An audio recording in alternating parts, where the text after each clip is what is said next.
So, Hello. how dangerous do you think Fedor still is? I think Fedor had a couple of warm-up fights, and I think that Fedor is probably back to his old self.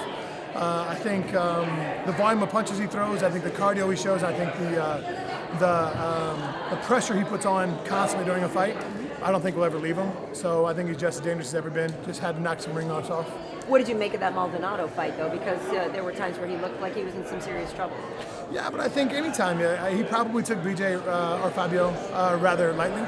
And paid for it. I think that's the thing with our sport is that anytime you take somebody lightly, any for a moment, you get caught. I took Ben Rothwell lightly. The guy felt like I was whooping him pretty handily, and I was like, I'll take him down and beat him in his own game, and I got choked.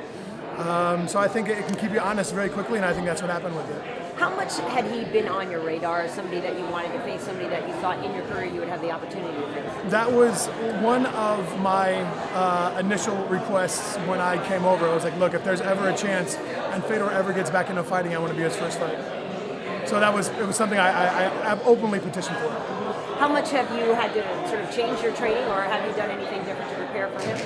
I've bounced. I haven't changed anything. Well, I guess in theory, I started boxing with Big Baby Miller down in Florida with Coach Henry, and we've had a couple really good training partners. Fedor is not necessarily known for throwing anything straight on the pipe. There's a lot of looping punches, jumping into his hooks, a lot of very aggressive power and punches and bunches, which Big Baby Miller is really good at as far as punches and bunches. But he throws a lot more straights and a lot more power everything. So I've kind of found myself bouncing back and forth between Indianapolis and my training partners, Team 2-Ton there, and Big Baby Miller and Coach Greg Jones down in Florida. And it's worked out really well. I feel that I've gotten a great amount of Greco work, double under, double over under work, a lot of body throws, a lot of getting up from bottom, a lot of transitions, and a lot of joint defense, like whether it's arm bars or Americanas, key locks. Any kind of like joint lock submissions. You worried at all about any Russian hacking of your camp?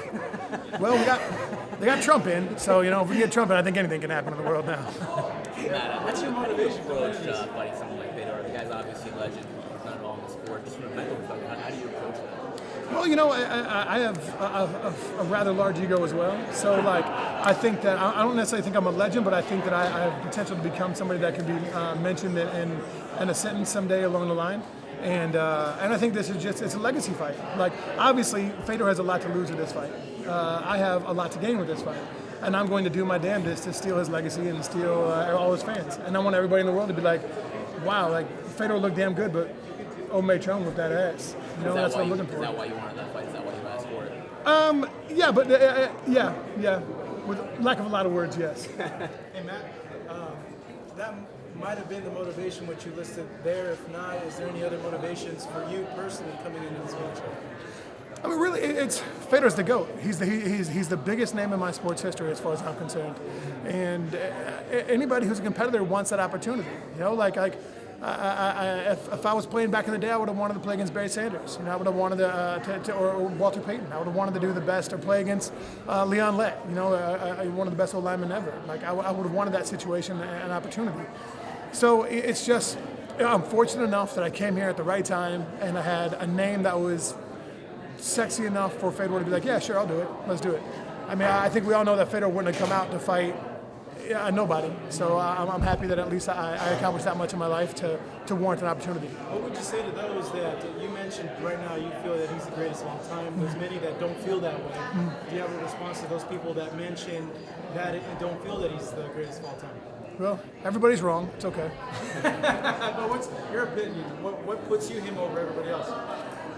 The fact that he fought the best in the world at their primes, had an unbeaten record, won via arm bars, via knockouts, via TKOs, via arm locks. I mean, anything that he could do, chokes. I mean, Fedor is the best. He's the best all around. I mean, to show you, for example, I've never heard another person make a comment as such when he was fighting Andrei Arlovsky. And Andrei was getting his ass. He was whooping him pretty well. And pushing him back, which Fedor's not usually going backwards. And Fedor made the comment that he realized that something different was going to happen because Andrei's footwork changed. So just everything else aside, just from that, to have the presence of mind to be getting your ass whooped in the middle of a fight and to realize that something is shifting because of his footwork in the middle of an ass whooping is really impressive.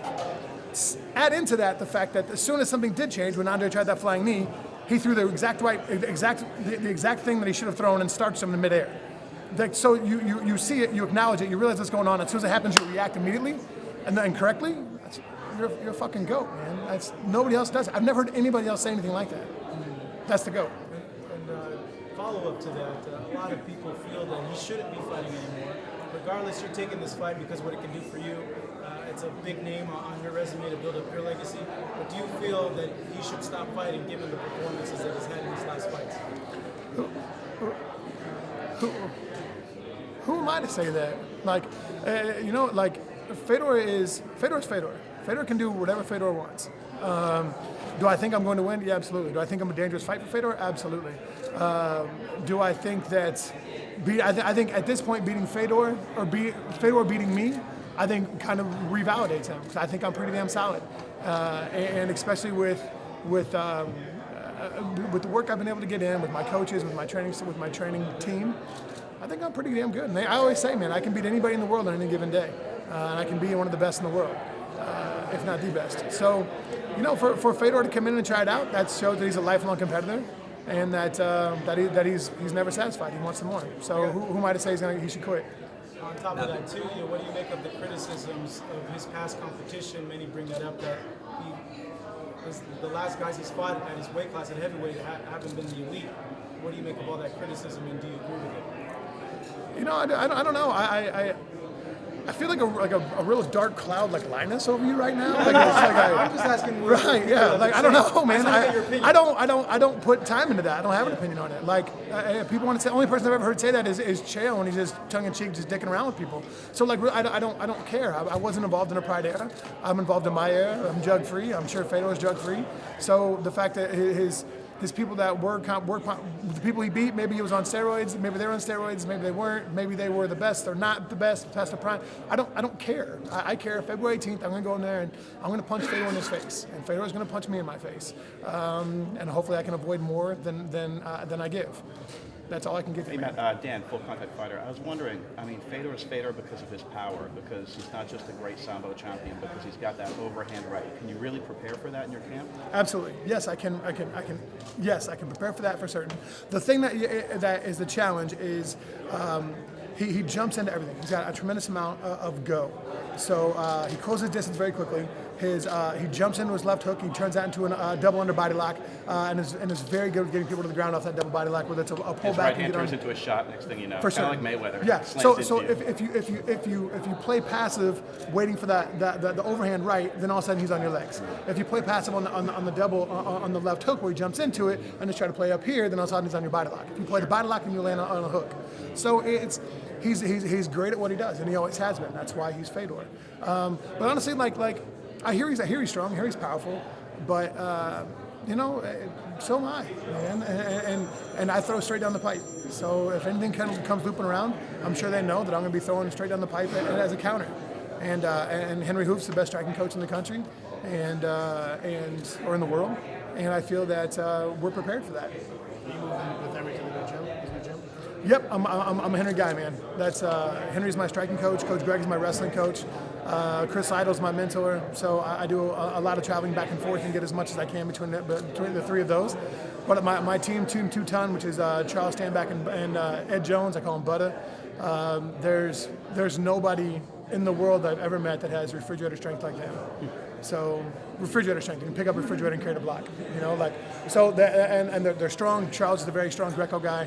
So as soon as they get their hands on me, I know I'm in trouble, and there's a 5-point throw coming. So I've been prepared for it. I got Coach Tom Erickson, Big Cat, who always advises me and helps me out along the way. So I feel like the team I put together has kind of prepared me for this moment, and I've had a history of not succeeding at my biggest opportunities, and I plan on changing that. What would a win over Fedor mean? It means I get paid. How many fights did you sign for with Bellator? 4-5 deal. Yeah. And so the question would be, though, after Fedor, would everybody else be something of a letdown fight, or would you just at that point feel like the title fight would be the next best thing? Well, really, I don't think there's such a thing as a letdown fight. Fedor's a huge fight, right? But I think that once you have that perspective, or you allow yourself to have that perspective of a letdown fight, that's when you get seriously hurt for the rest of your life, and that can easily happen. For example, look at Karatanov, right? Karatanov, I'm assuming, did not take Javi. I did very seriously, right? Came in there, wasn't terribly lubed up. Maybe it was the walkout because it takes such a long time for Bellator, for the original walkout, the show, the stage, everything else. Maybe it was, and that happens, and that was a brutal knockout. So I think that if you allow yourself to have that mentality, that's when bad things happen. So I don't think I'll ever run into that. Matt, between this fight this weekend and your fight with Fedor, Bellator probably has the two biggest fights of the year, just the first 2 months. How do you see the progress going Bellator, and do you like where it's going? You know, I'm very happy with what Bellator is doing, primarily because they're not just throwing money and chasing any free agent. I think they're being very selective about who they pick. I think they're paying attention to who has a fan base, a good following, who affects ratings, what their placements have always been on cards, and what they've been able to do. And I think that they've made very, very intelligent choices. And I'm really happy with.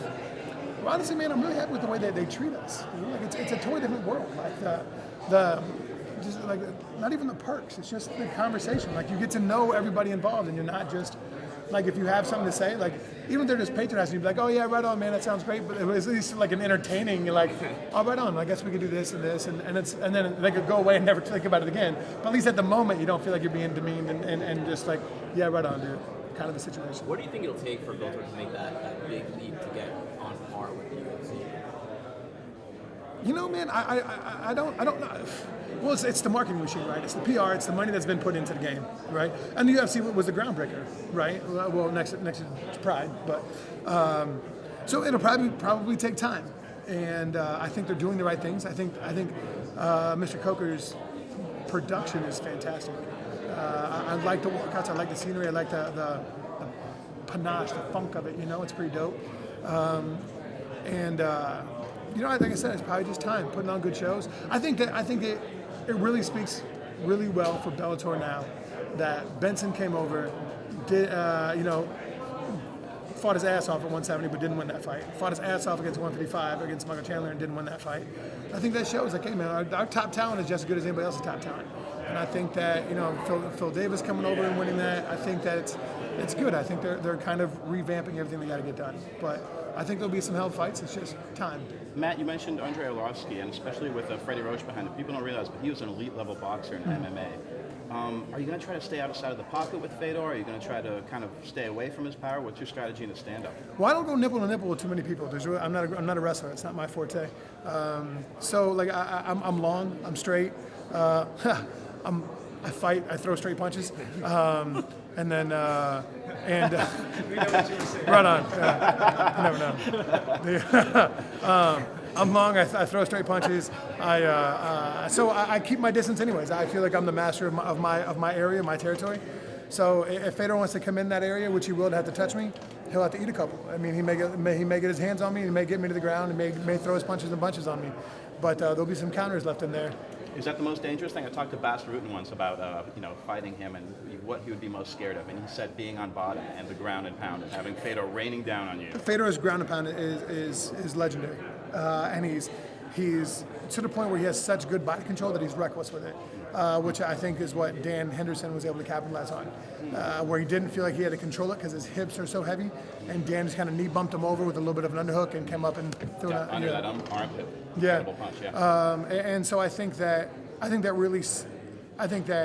Fedor is so good at what he does. And he has so much power, and he's so comfortable throwing it that being underneath him is not where I want to be. Matt, is he the greatest of all time? In my opinion. What's your favorite Fedor fight?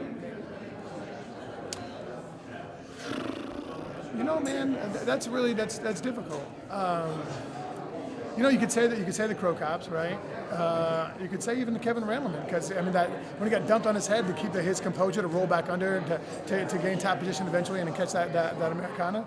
I mean, that was madness. I think it was Mike Kimura, whatever it was. I mean, it was amazing.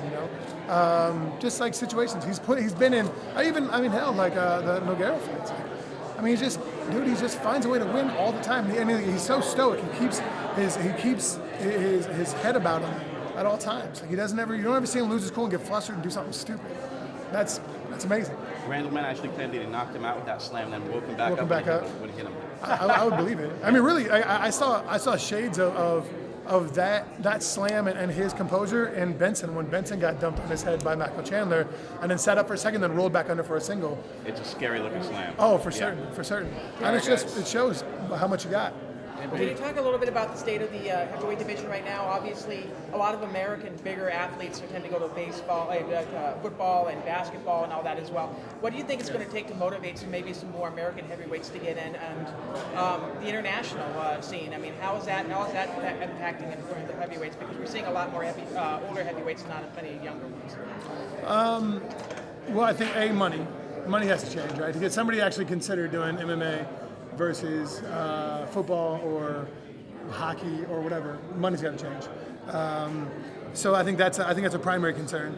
I think the second is ego. I think a lot of dudes that I know that play pro ball or even wrestlers even can't handle getting their ass beat in front of 5 million people, plus mom, grandma, dad, uncles, your friends on your block come home and be like, dude, you got fucked up, and you come, you all lumped up, and you got an eye with a testicle on it. I mean, it's just a rough life.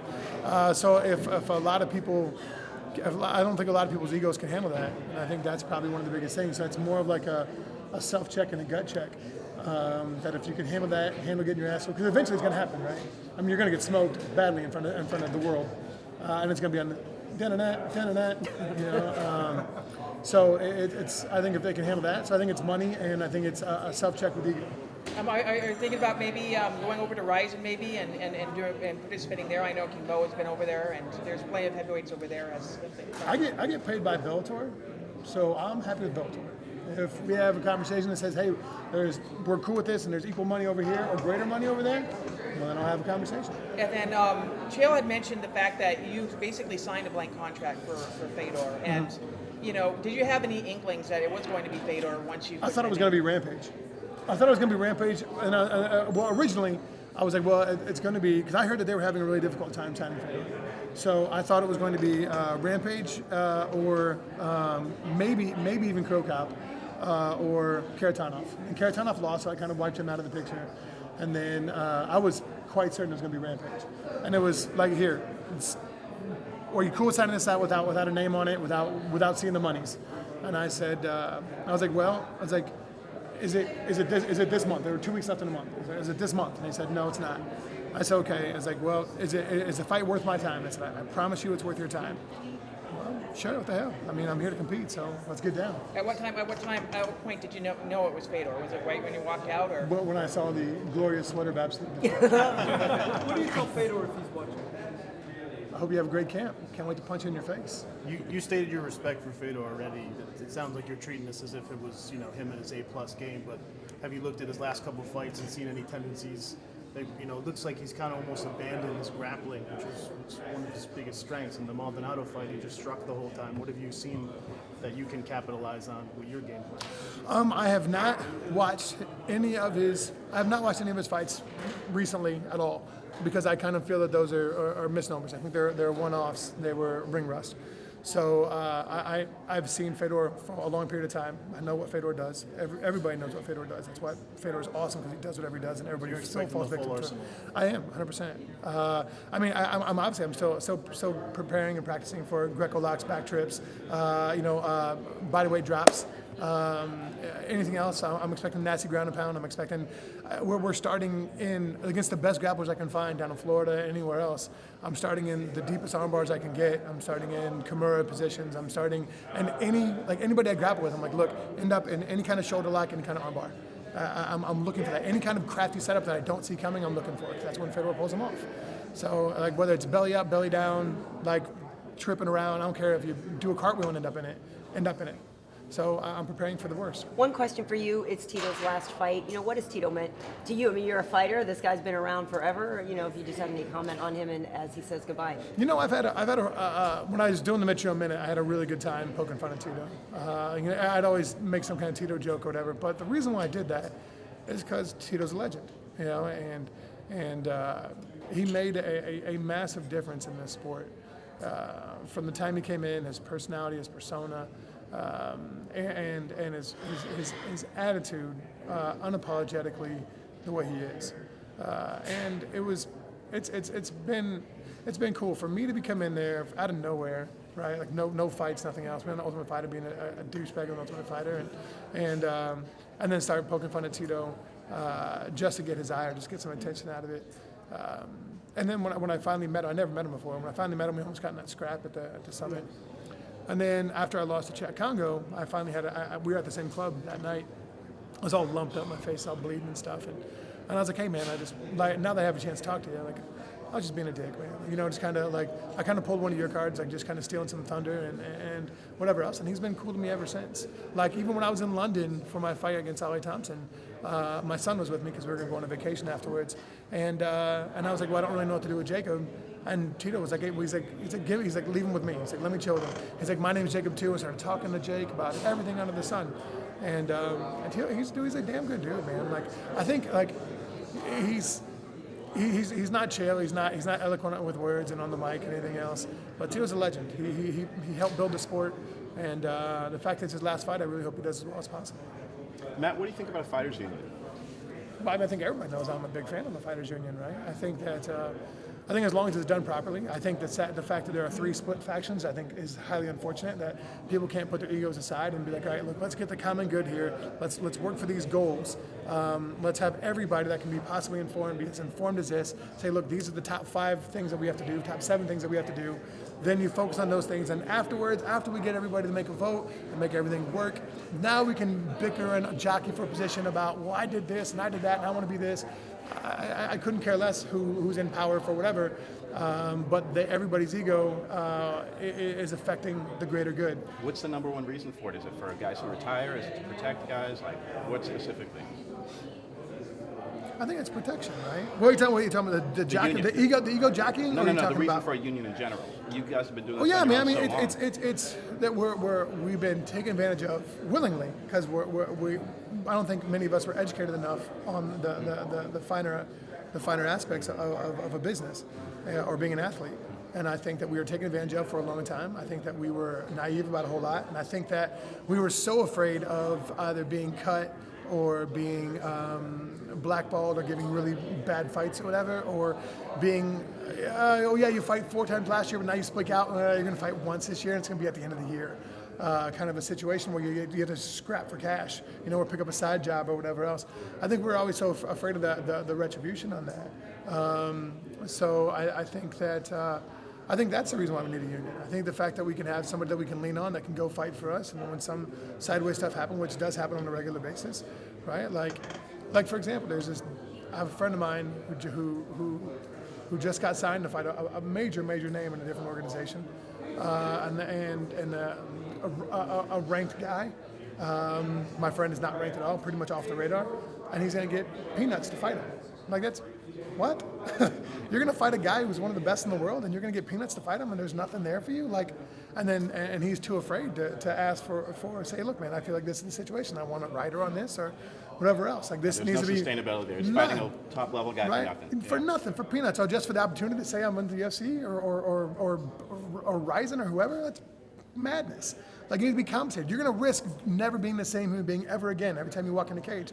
And you're going to do that for peanuts just to appease these dudes, to hopefully that they're going to come back and give you some kind of a fair shake. What happens if you beat this guy who's ranked in the world? They're going to give you an easier fight next time for pennies? Hell no. You're getting paid more because you just won and you just showed this. So now you're going to have a harder fight for a toenail's worth more money? Go to hell, man. It's not When worth you add up all the money you've made in your fights, is it worth the damage, or do you feel you deserve more?